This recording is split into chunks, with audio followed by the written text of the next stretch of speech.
Pride and Prejudice by Jane Austen. Chapter 34.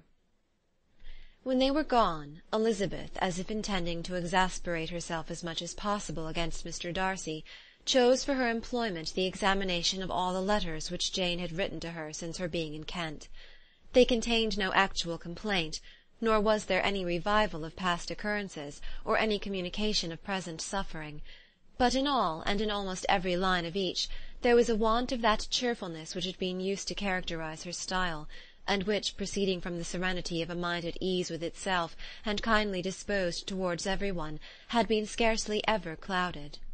Elizabeth noticed every sentence conveying the idea of uneasiness, with an attention which it had hardly received on the first perusal. Mr. Darcy's shameful boast of what misery he had been able to inflict gave her a keener sense of her sister's sufferings. It was some consolation to think that his visit to Rosings was to end on the day after the next, and a still greater, that in less than a fortnight she should herself be with Jane again, and enabled to contribute to the recovery of her spirits by all that affection could do.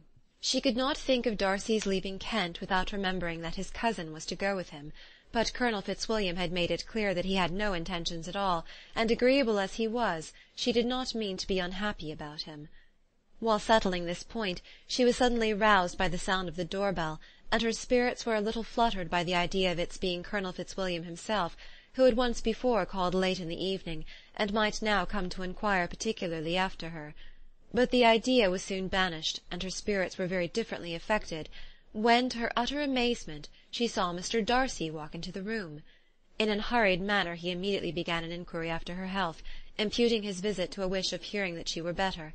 She answered him with cold civility. He sat down for a few moments, and then, getting up, walked about the room. Elizabeth was surprised, but said not a word. After a silence of several minutes, he came towards her in an agitated manner, and thus began. "In vain I have struggled. It will not do.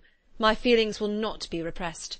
You must allow me to tell you how ardently I admire and love you." Elizabeth's astonishment was beyond expression. She stared, coloured, doubted, and was silent.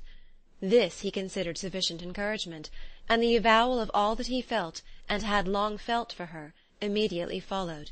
He spoke well, but there were feelings besides those of the heart to be detailed, and he was not more eloquent on the subject of tenderness than of pride. His sense of her inferiority, of its being a degradation, of the family obstacles which had always opposed to inclination, were dwelt on with a warmth which seemed due to the consequence he was wounding, but was very unlikely to recommend his suit. In spite of her deeply rooted dislike, she could not be insensible to the compliment of such a man's affection, and though her intentions did not vary for an instant, she was at first sorry for the pain he was to receive, till, roused to resentment by his subsequent language, she lost all compassion in anger. She tried, however, to compose herself to answer him with patience, when he should have done. He concluded with representing to her the strength of that attachment which, in spite of all his endeavours, he had found impossible to conquer, and with expressing his hope that it would now be rewarded by her acceptance of his hand.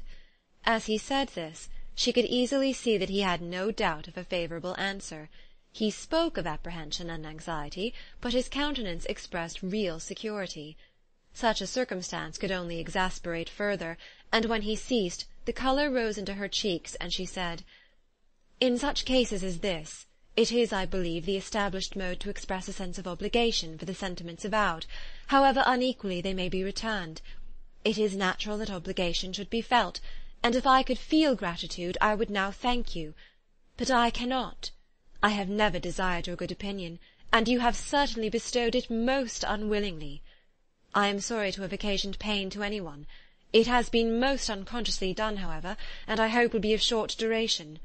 The feelings which, you tell me, have long prevented the acknowledgment of your regard, can have little difficulty in overcoming it after this explanation." Mr. Darcy, who was leaning against the mantelpiece with his eyes fixed on her face, seemed to catch her words with no less resentment than surprise. His complexion became pale with anger, and the disturbance of his mind was visible in every feature. He was struggling for the appearance of composure, and would not open his lips till he believed himself to have attained it. The pause was to Elizabeth's feelings dreadful. At length, with a voice of forced calmness, he said, "And this is all the reply which I am to have the honour of expecting? I might perhaps wish to be informed why, with so little endeavour at civility, I am thus rejected, but it is of small importance." "I might as well inquire," replied she, "why, with so evident a desire of offending and insulting me, you chose to tell me that you liked me against your will, against your reason, and even against your character. Was not this some excuse for incivility, if I was incivil? But I have other provocations, you know I have. Had not my feelings decided against you, had they been indifferent, or had they even been favourable, do you think that any consideration would tempt me to accept the man who has been the means of ruining, perhaps for ever, the happiness of a most beloved sister?" As she pronounced these words, Mr. Darcy changed colour, but the emotion was short, and he listened without attempting to interrupt her, while she continued, "I have every reason in the world to think ill of you. No motive can excuse the unjust and ungenerous part you acted there. You dare not, you cannot deny that you have been the principal, if not the only means of dividing them from each other, of exposing one to the censure of the world for caprice and instability, and the other to its derision for disappointed hopes, and involving them both in misery of the acutest kind." She paused, and saw with no slight indignation that he was listening with an air which proved him wholly unmoved by any feeling of remorse. He even looked at her with a smile of affected incredulity. "Can you deny that you have done it?" she repeated. With assumed tranquillity he then replied, "I have no wish of denying that I did everything in my power to separate my friend from your sister, or that I rejoice in my success. Towards him I have been kinder than towards myself." Elizabeth disdained the appearance of noticing this civil reflection, but its meaning did not escape, nor was it likely to conciliate her.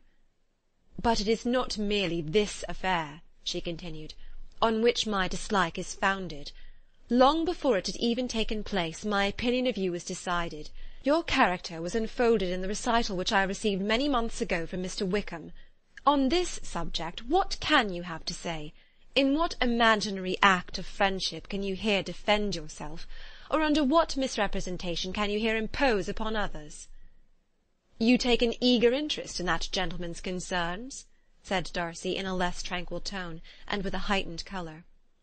"Who that knows what his misfortunes have been can help feeling an interest in him?" "His misfortunes!" repeated Darcy contemptuously. "Yes, his misfortunes have been great indeed." "And of your infliction," cried Elizabeth with energy. "You have reduced him to his present state of poverty, comparative poverty. You have withheld the advantages which you must know to have been designed for him. You have deprived the best years of his life of that independence which was no less his due than his desert. You have done all this, and yet you can treat the mention of his misfortune with contempt and ridicule." "And this," cried Darcy, as he walked with quick steps across the room, "is your opinion of me? This is the estimation in which you hold me? I thank you for explaining it so fully. My faults, according to this calculation, are heavy indeed. But perhaps," added he, stopping in his walk and turning towards her, "these offences might have been overlooked, had not your pride been hurt by my honest confession of the scruples that had long prevented my forming any serious design.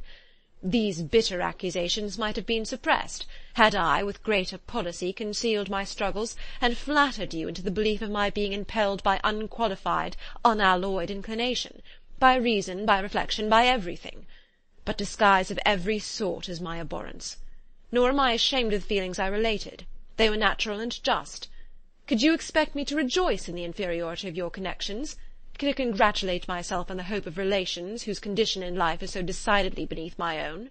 Elizabeth felt herself growing more angry every moment, yet she tried to the utmost to speak with composure when she said, "You are mistaken, Mr. Darcy, if you suppose that the mode of your declaration affected me in any other way than as it spared the concern which I might have felt in refusing you, had you behaved in a more gentlemanlike manner." She saw him start at this, but he said nothing, and she continued, "You could not have made the offer of your hand in any possible way that would have tempted me to accept it." Again his astonishment was obvious, and he looked at her with an expression of mingled incredulity and mortification. She went on, "From the very beginning, From the first moment, I may almost say, of my acquaintance with you, your manners, impressing me with the fullest belief of your arrogance, your conceit, and your selfish disdain for the feelings of others, were such as to form the groundwork of disapprobation, on which succeeding events have built so immovable a dislike.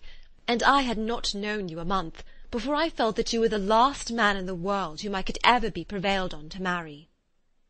You have said quite enough, madam. I perfectly comprehend your feelings, and have now only to be ashamed of what my own have been. Forgive me for having taken up so much of your time, and accept my best wishes for your health and happiness. And with these words he hastily left the room, and Elizabeth heard him the next moment open the front door and quit the house. The tumult of her mind was now painfully great. She knew not how to support herself, and from actual weakness sat down and cried for half an hour. Her astonishment, as she reflected on what had passed, was increased by every review of it. That she should receive an offer of marriage from Mr. Darcy, that he should have been in love with her for so many months, so much in love as to wish to marry her in spite of all the objections which had made him prevent his friends marrying her sister, and which must appear at least with equal force in his own case, was almost incredible. It was gratifying to have inspired unconsciously so strong an affection.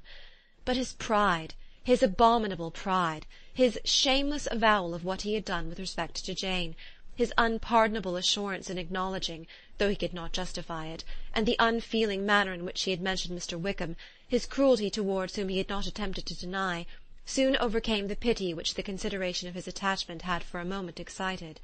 She continued in very agitated reflections, till the sound of Lady Catherine's carriage made her feel how unequal she was to encounter Charlotte's observation, and hurried her away to her room. Chapter 34